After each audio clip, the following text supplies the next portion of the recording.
여러분 안녕하십니까? NBS 투데이입니다. 다음 달부터 정기국회에 꽂힌 국정감사가 시작됩니다. 내년 3월 대선을 앞두고 열리는 국감인 만큼 국감에서 다뤄질 농업 현안들에 대한 농업계의 관심이 뜨거운데요. 이에 NBS 투데이에서는 이번 농업 분야 국감의 쟁점을 분석하는 기획 코너를 마련했습니다.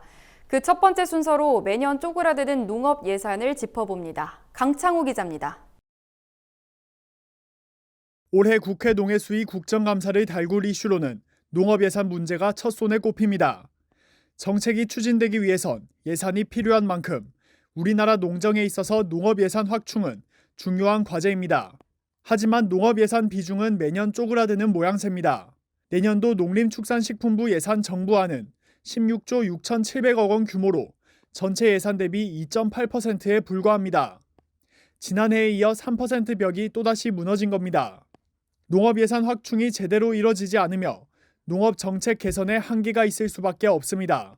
대표적인 예가 바로 공익형 직불제입니다. 지난해 공익형 직불제가 추진된 이후 현장에서는 여러 가지 문제점이 발생했고 제도 개선이 필요하다는 지적이 이어졌습니다. 하지만 공익형 직불제 예산이 매년 동결되면서 선택형 직불 확대, 직불금 수령 사각지대 해소 등 제도 개선에 한계가 발생하고 있습니다. 공익직불제 제도 확대라든가 실제적으로 상당히 예산이 부족하다 보니까 체감하는 것들이 상당히 낮거든요. 농업의 현장에서 가장 문제시 되는 것들이 해결되지 않을 것 같고요. 또 농업을 둘러싼 환경과 여건이 변하고 있는데 농업 예산이 이를 반영하지 못하고 있다는 지적도 나옵니다.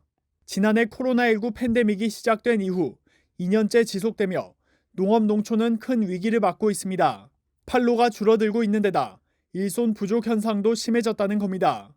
여기에 RCEP 체결 등 통상 환경도 빠른 속도로 변화하고 있는 만큼 농업의 지속 가능성을 제고하기 위해선 예산 확충이 필요하다는 주장에 설득력이 실리고 있습니다.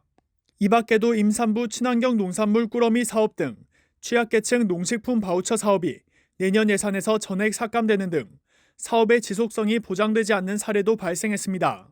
내년도 농업에서 어려운 방향으로 갈 것 같아가지고 걱정을 많이 하고 있습니다. 대응력은 전혀 없는 것 같아서 좀 국회에서 이런 방향을 좀 제시를 해줬으면 좋겠다.